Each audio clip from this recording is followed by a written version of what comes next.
as trilhas bordadas em ouro levaram tesouros a caminho do mar. Teu chão é o retrato da história e o tempo não pode apagar. Hoje eu descubro a beleza que faz a riqueza voltar. Na arte eu vi obras que o gênio esculpiu, igrejas. O barroco é moldura, o Brasil, ó Minas. És um berço de cultura, és raiz que brilha forte em verde e rosa. Herança e patrimônio de um país, eu vou embarcar na estação primeira. Olá pessoal, eu sou o professor Jefferson. Você viu há pouco o samba enredo da Escola Mangueira do Rio de Janeiro, samba enredo do ano de 2004. Ele fazia uma referência ao ciclo do ouro, ao século XVIII brasileiro. É exatamente esse século que nós vamos estudar hoje, século de extrema relevância histórica. Você percebe que ele é recorrente em sambas enredo e representações. É desse período que surgem artistas importantíssimos para o Brasil, como o Aleijadinho, Tomás Antônio Gonzaga, Cláudio Manuel da Costa. Nós vamos falar sobre o século XVIII e, inicialmente, vamos falar sobre a administração da economia aurífera, da exploração de ouro no Brasil. Mas para administrar esse ouro, inicialmente nós temos que encontrá-lo. Então, vamos começar falando sobre a descoberta das primeiras minas de ouro no Brasil. Para isso, a gente vai voltar um pouco mais no tempo para falar da União Ibérica. Você está lembrado? Está lembrado daquele momento entre 1580 e 1640, onde os reis de Espanha passaram a tomar conta, a administrar o reino de Portugal. Lembra disso? Bem, a própria dominação espanhola sobre o reino de Portugal já gerava a crise do Império Português. Mas também, durante esse período de União Ibérica, ocorreram uma série de invasões de estrangeiros, principalmente holandeses, que se estabeleceram no litoral nordestino. Na verdade, esses invasores se aproveitaram da fragilidade do Império Português, a fragilidade e a grandiosidade, de maneira que, quando os holandeses se retiraram, por volta de 1654, só restou para Portugal, basicamente, o Brasil, que, segundo o jesuíta Antonil, no seu livro Cultura e Opulência do Brasil, o Brasil passou a ser a vaca leiteira do Império Português, o responsável pelo sustento do Império Português. Bem, esses holandeses, quando foram expulsos, acabaram se estabelecendo em ilhas nas Antilhas. Se estabeleceram ilhas como Aruba, Curaçao, e lá também produziram açúcar. E essa produção acabou gerando uma crise da lavoura açucareira no Brasil, devido à concorrência internacional, à elevação da quantidade de açúcar no mercado internacional. Percebe, então, que esse século XVII, esse 1650, é extremamente problemático para o Império Português. União Ibérica, dominação estrangeira, em perda de territórios por causa das invasões estrangeiras, por volta de 1650. Então, decadência da economia açucareira, você percebe, então, que o Império Português está numa situação muito difícil. Qual é a saída? A saída foi exatamente a procura por metais preciosos no Brasil. Todo mundo passou a ver na possibilidade de descobrir metais preciosos, aquela possibilidade de sair da crise.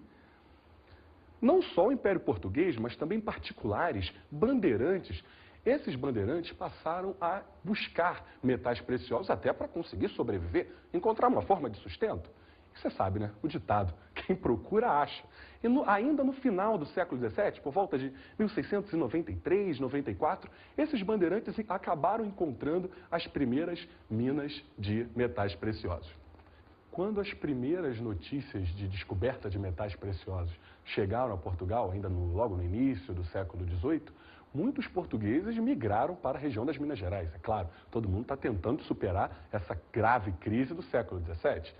Nós vamos ter um conflito aí, um conflito entre aqueles que descobriram as minas, os bandeirantes paulistas, né, e que acabaram reivindicando o monopólio sobre a extração de ouro nessas minas, e o conflito contra esses imigrantes que estão vindo para a região, também com o intuito de explorar os metais preciosos.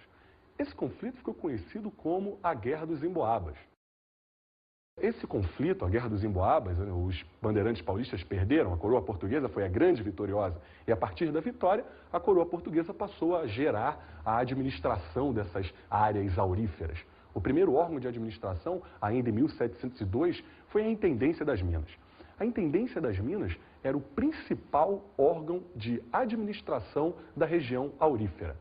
Cada mina tinha, cada área mineradora tinha geralmente a sua Intendência das Minas.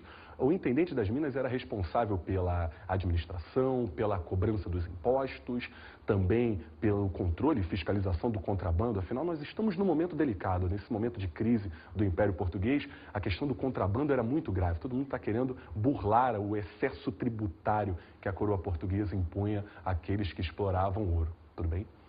Importante destacar também que o intendente das minas era o grande responsável pela distribuição das minas na região das Minas Gerais.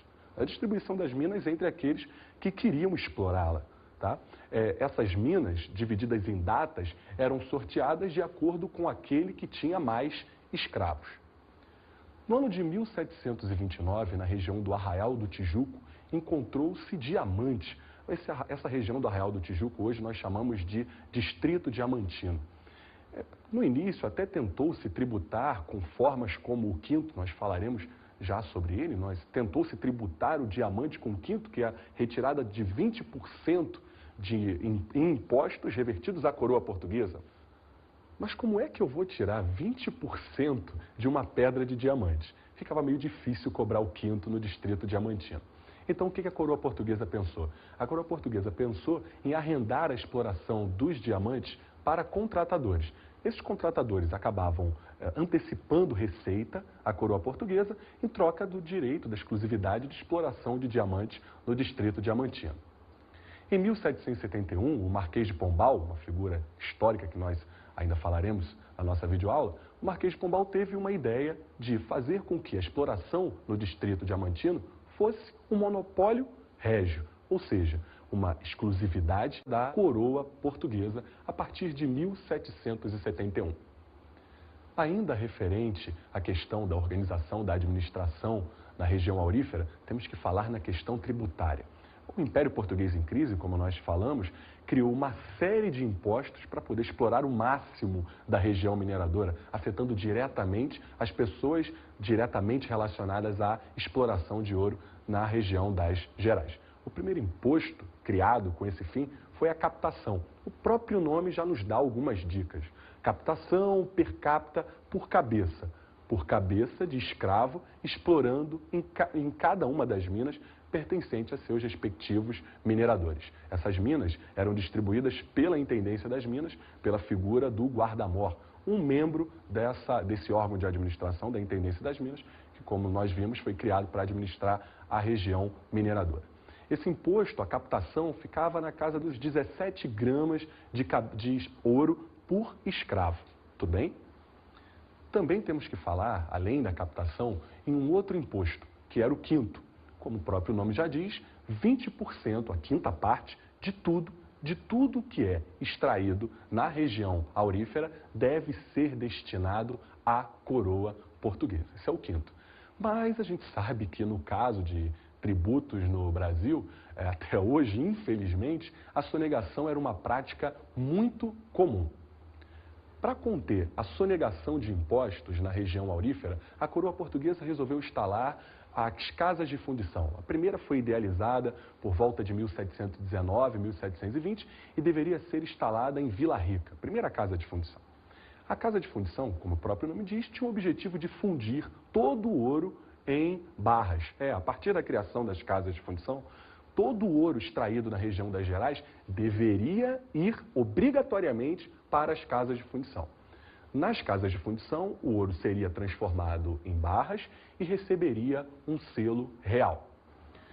Esse selo, a obrigatoriedade desse selo da fundição, acabou gerando uma revolta, que é a revolta de Vila Rica, em 1720. Percebe que a revolta foi em Vila Rica, exatamente onde seria instalada a primeira casa de fundição no Brasil. Essa revolta foi liderada pelo minerador Felipe dos Santos, que acabou se dando mal, foi castigado de maneira extremamente exemplar. Ainda temos que falar na exploração da região aurífera, como é que ela se organizava.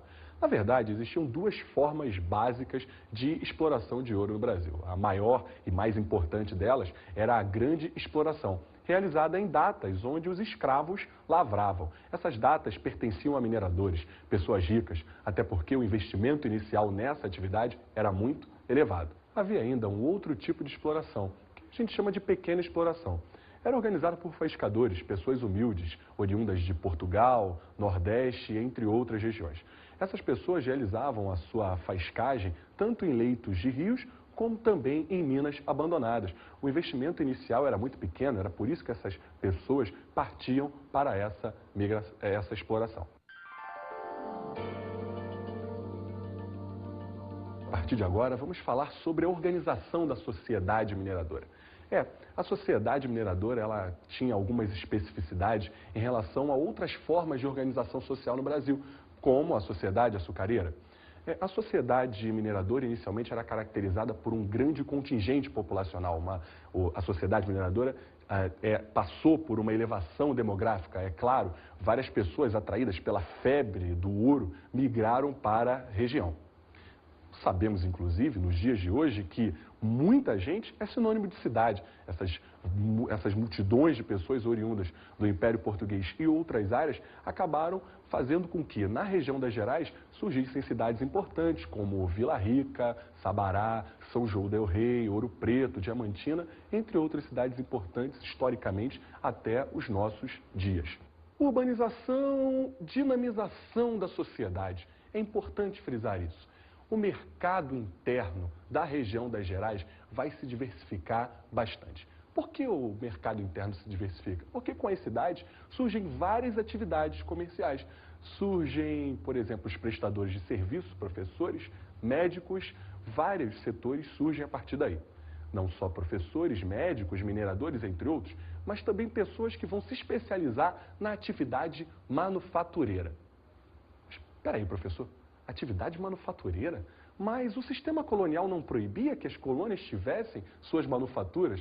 Foi exatamente prestando atenção nisso que a rainha Maria I de Portugal, no ano de 1785, lançou o alvará de proibição das atividades industriais. Na colônia, claro. Inclusive, essa proibição tinha o objetivo de fazer com que a colônia não desenvolvesse suas manufaturas. Logo, não faria concorrência com os produtos oriundos da metrópole. Afirmava-se assim as regras firmes do mercantilismo e do sistema colonial. A mobilidade social e o desenvolvimento de uma classe média na região das Gerais também é uma característica da sociedade mineradora. Isso aí. Por causa desses comerciantes, professores, médicos, músicos, todos esses grupos que surgem na região mineradora no século XVIII por conta das cidades, esses grupos pertencentes geralmente à classe média fazem com que esse setor na sociedade mineradora se desenvolva. Tudo bem? A questão da mobilidade social era importante. Em sociedades como a sociedade açucareira era muito difícil o pequeno proprietário virar latifundiário, ou seja, obter uma ascensão social. Porém, na sociedade mineradora era mais fácil. De repente, o pequeno minerador juntava uma quantidade de metais razoável e abria um negócio, ou seja, ele ascendia socialmente. Essa possibilidade é muito maior na sociedade mineradora do que em outras sociedades. O século do ouro, o século XVIII no Brasil é muito importante artisticamente. E isso é por causa da classe média que se desenvolve.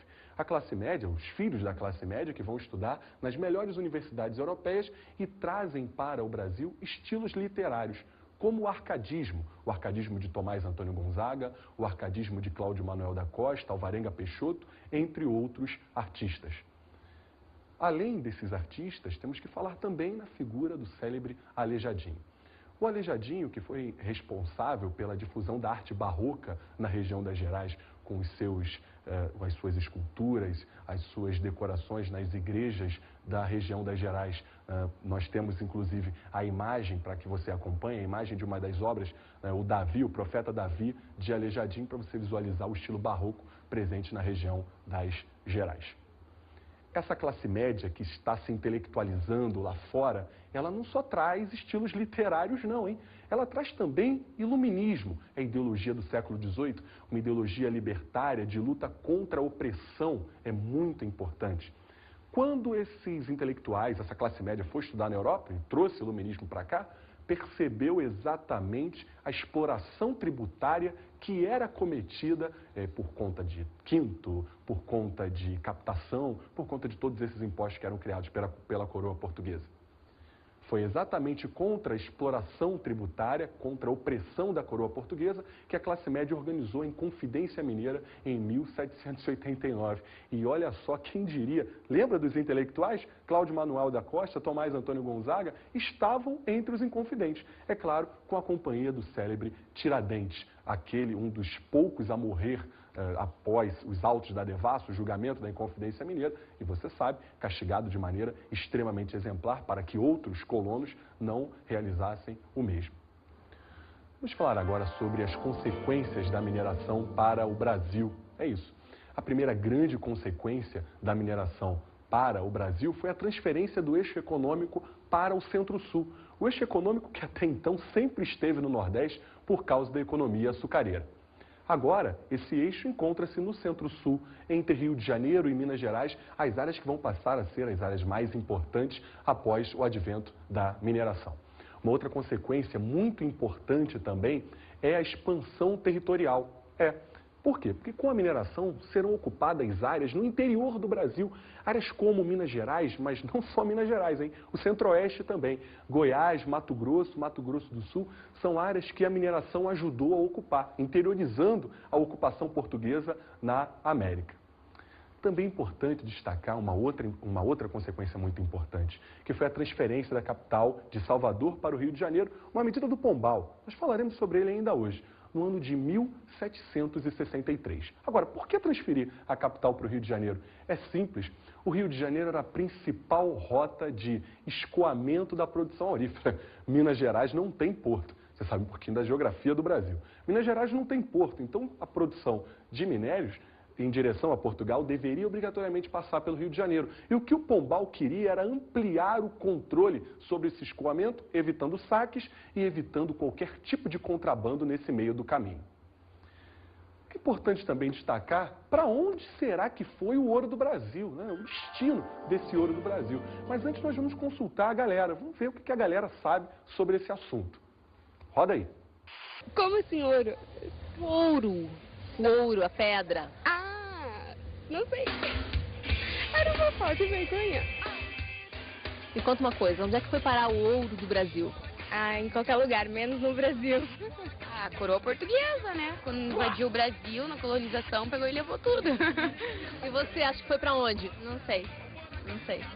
Faltou essa aula? Faltei. Não sei. Mas nem ideia.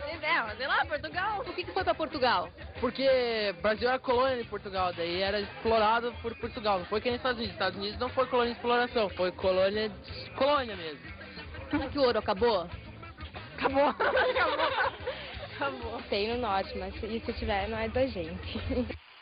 Você viu a opinião da galera lá da rua. Bem, vamos falar para onde foi o ouro do Brasil. Bem, obrigatoriamente o ouro, a maioria desse ouro tem obrigatoriamente que ir para Portugal. Esse ouro, oriundo dos excessos tributários, da captação, do quinto e todos esses impostos que foram criados. Esse ouro tem que ir para Portugal. O problema é depois, né? Depois de Portugal, para onde ele vai?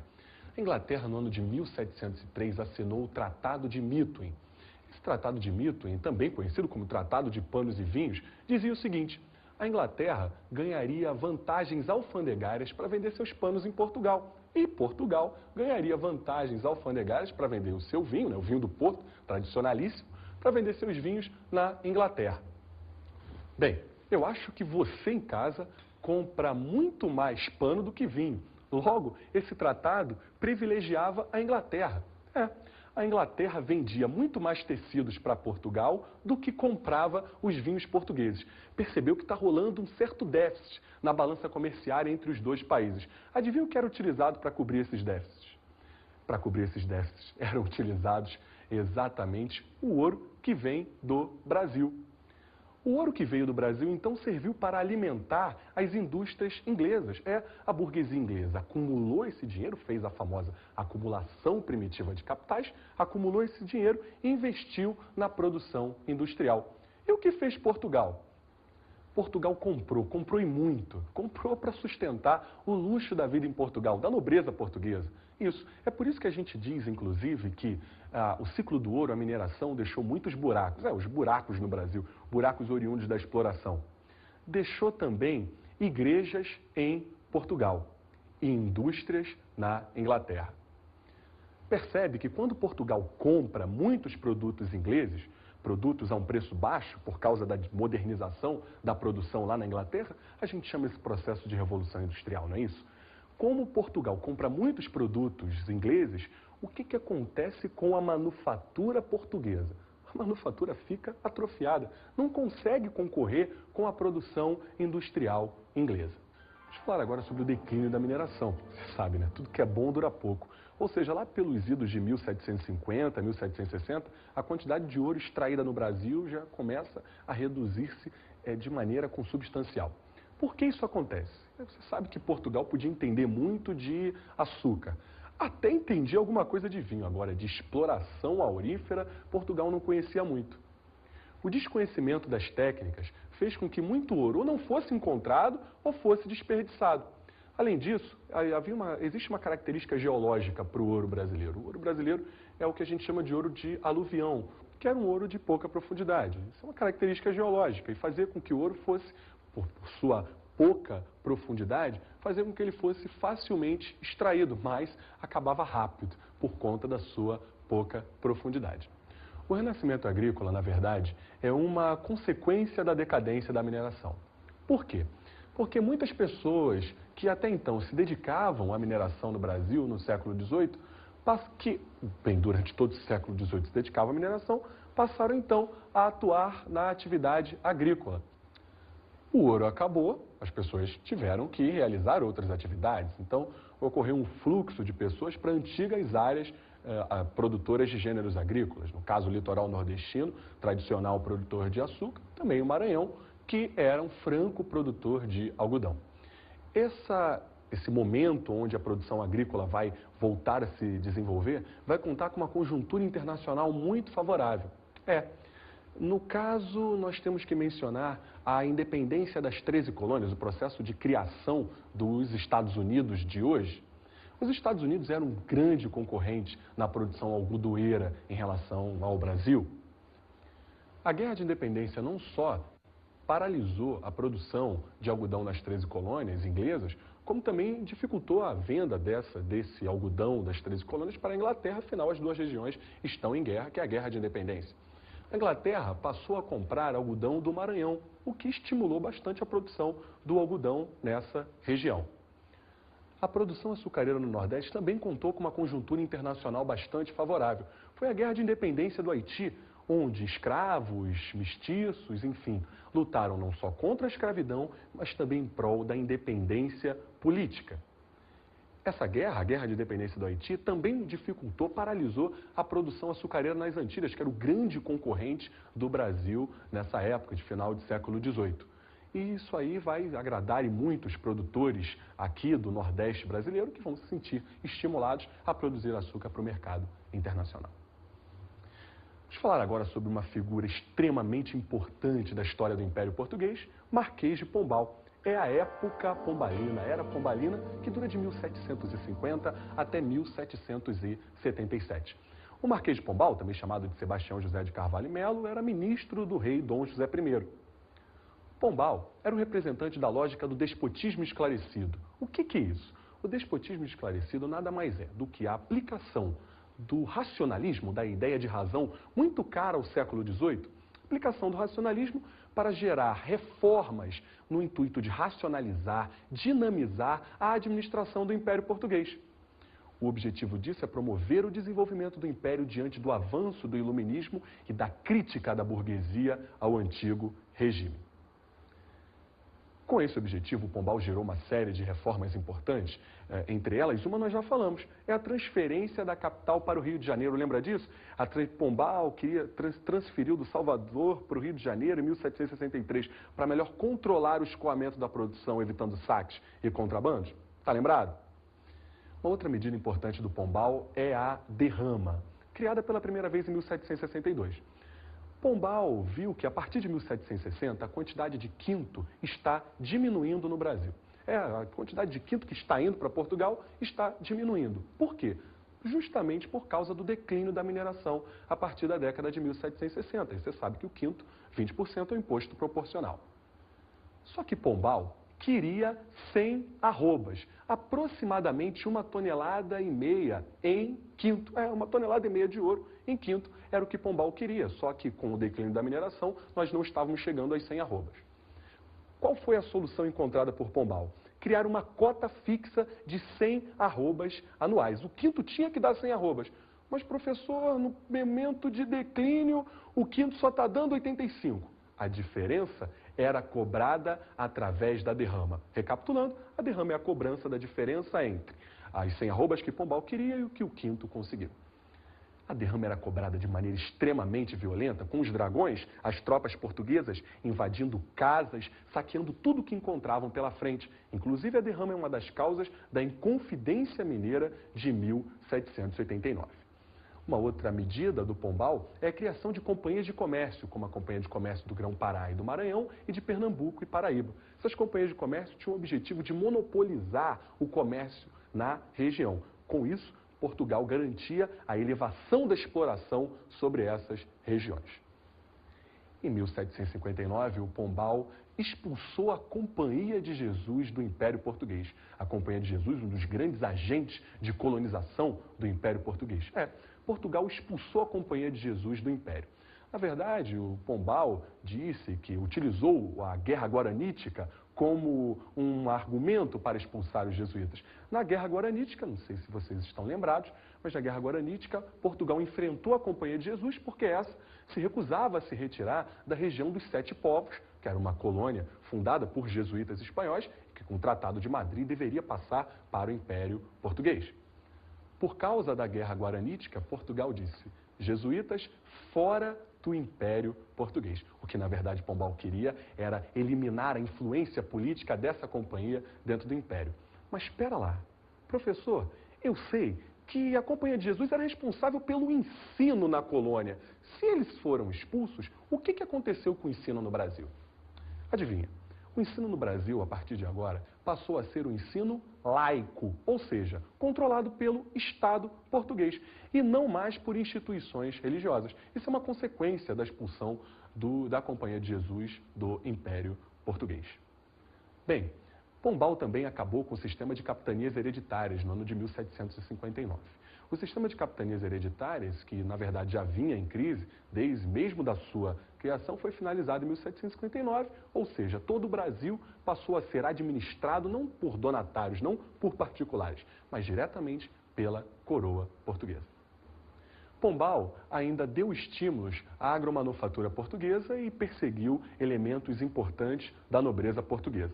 Porém, em 1777, com a morte do Dom José I, o Marquês de Pombal foi demitido do cargo após a ascensão da rainha Dona Maria I. O que não significa que as práticas pombalinas foram extintas em sua maioria. Porque, no Brasil, as restrições mercantilistas impostas pelo Pombal continuam e ainda se ampliam. Se ampliam por causa do alvará de 1785. Nós já falamos sobre ele. Aquele alvará que proibia as atividades industriais e manufatureiras no Brasil. Agora vamos fazer uma breve análise sobre a literatura do ouro, sobre as recorrências da literatura referente ao século do ouro no Brasil. Vamos falar de um livro, um texto, Cartas Chilenas, do autor Tomás Antônio Gonzaga, membro daquela classe média que nós já falamos há pouco. No texto Cartas Chilenas, o Tomás Antônio Gonzaga se refere às atrocidades do que Fanfarrão Minésio, que na verdade foi um pseudônimo que ele utilizou para se referir ao governador das Minas Gerais. Vamos ao texto então? Agora, fanfarrão, agora falo contigo e só contigo.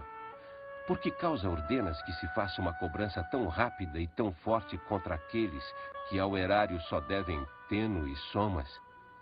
Não tens contratadores que ao rei devem? De 1000 cruzados, centos e mais centos? Uma só quinta parte que estes dessem não matava do erário grande empenho? O pobre, porque é pobre, pague tudo. E o rico, porque é rico, vai pagando, sem soldados à porta, com sossego.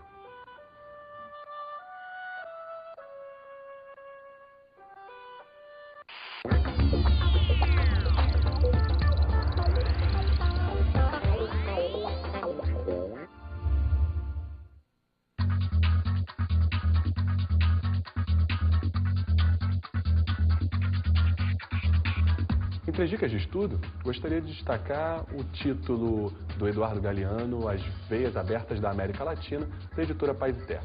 Se possível, assista ao filme Chica da Silva, do diretor Cacá Diegues. A gente fica por aqui, nossa videoaula acabou, a gente se vê. Tchau!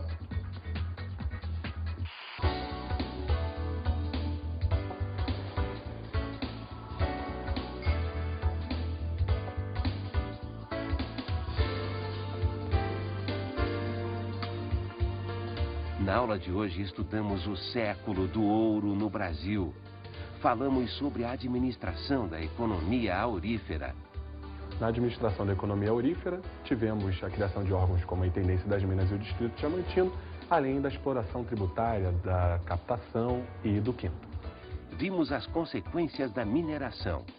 Entre as consequências mais importantes da mineração, destacamos a expansão territorial, a elevação demográfica, além da transferência da capital para o Rio de Janeiro em 1763.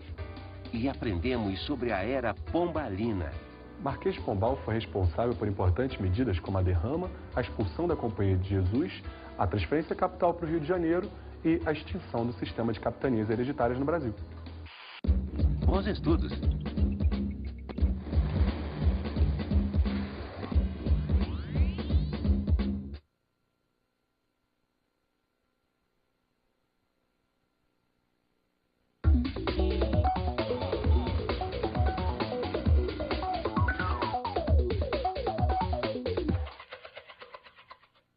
Olá, colega professor. Algumas dicas para facilitar o andamento da aula. Concentre-se em focos importantes como a busca de metais preciosos, a organização da administração da região das Minas Gerais. Não deixe de falar na questão dos impostos, que é muito importante. Ainda em relação à Era Pombalina, mostre sempre essa relação, né? Se por um lado é racionalização da administração do Império Português, por outro lado é ampliação das restrições mercantilistas. O resto é com você. Boa aula.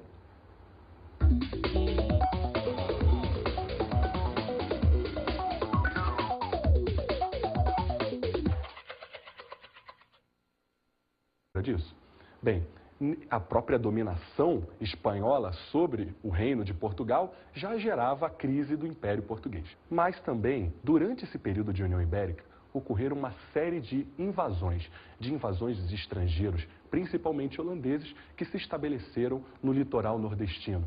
Na verdade, esses invasores se aproveitaram da fragilidade do Império Português, a fragilidade e a grandiosidade, de maneira que, quando os holandeses se retiraram, por volta de 1654, só restou para Portugal, basicamente, o Brasil, que, segundo o jesuíta Antonil, no seu livro Cultura e Opulência do Brasil, o Brasil passou a ser a vaca leiteira do Império Português, o responsável pelo sustento do Império Português. Bem, esses holandeses, quando foram expulsos, acabaram se estabelecendo em ilhas nas Antilhas. Se estabeleceram ilhas como Aruba, Curaçao, e lá também produziram açúcar. E essa produção acabou gerando uma crise da lavoura açucareira no Brasil, devido à concorrência internacional, à elevação da quantidade de minas de metais preciosos. Quando as primeiras notícias de descoberta de metais preciosos chegaram a Portugal, ainda logo no início do século XVIII, muitos portugueses migraram para a região das Minas Gerais. É claro, todo mundo está tentando superar essa grave crise do século XVII. Nós vamos ter um conflito aí, entre aqueles que descobriram as minas, os bandeirantes paulistas, né, e que acabaram reivindicando o monopólio sobre a extração de ouro nessas minas, e o conflito contra esses imigrantes que estão vindo para a região, também com o intuito de explorar os metais preciosos. Esse conflito ficou conhecido como a Guerra dos Emboabas. Esse conflito, a Guerra dos Emboabas, os bandeirantes paulistas perderam, a coroa portuguesa foi a grande vitoriosa, e a partir da vitória, a coroa portuguesa passou a gerar a administração dessas áreas auríferas. O primeiro órgão de administração, ainda em 1702, foi a Intendência das Minas. A Intendência das Minas era o principal órgão de administração da região aurífera.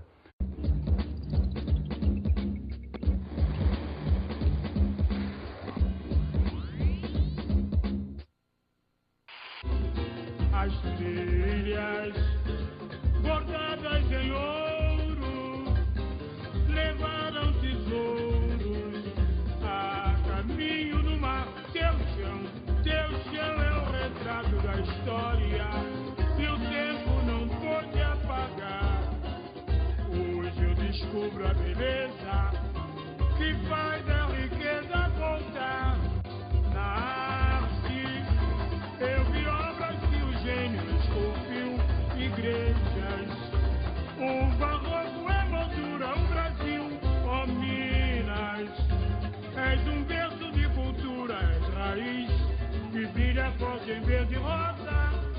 Herança e patrimônio de um país, eu vou embarcar na estação primeira. Olá pessoal, eu sou para açúcar no mercado internacional. Percebe então que esse século XVII, esse 1650, é extremamente problemático para o Império Português. União Ibérica, dominação estrangeira, em perda de territórios por causa das invasões estrangeiras, por volta de 1650. Então, decadência da economia açucareira, você percebe então que o Império Português está numa situação muito difícil. Qual é a saída? A saída foi exatamente a procura por metais preciosos no Brasil. Todo mundo passou a ver na possibilidade de descobrir metais preciosos aquela possibilidade de sair da crise. Não só o Império Português, mas também particulares, bandeirantes. Esses bandeirantes passaram a buscar metais preciosos até para conseguir sobreviver, encontrar uma forma de sustento. Você sabe, né? O ditado, quem procura, acha. E ainda no final do século XVII, por volta de 1693, 94, esses bandeirantes acabaram encontrando as primas. Professor Jefferson, você viu há pouco o samba-enredo da Escola Mangueira do Rio de Janeiro, samba-enredo do ano de 2004. Ele fazia uma referência ao ciclo do ouro, ao século XVIII brasileiro. É exatamente esse século que nós vamos estudar hoje, século de extrema relevância histórica. Você percebe que ele é recorrente em sambas enredo e representações. É desse período que surgem artistas importantíssimos para o Brasil, como o Aleijadinho, Tomás Antônio Gonzaga, Cláudio Manuel da Costa. Nós vamos falar sobre o século XVIII. E, inicialmente, vamos falar sobre a administração da economia aurífera, da exploração de ouro no Brasil. Mas para administrar esse ouro, inicialmente nós temos que encontrá-lo. Então, vamos começar falando sobre a descoberta das primeiras minas de ouro no Brasil. Para isso, a gente vai voltar um pouco mais no tempo para falar da União Ibérica. Você está lembrado? Está lembrado daquele momento entre 1580 e 1640, onde os reis de Espanha passaram a tomar conta, a administrar o reino de Portugal.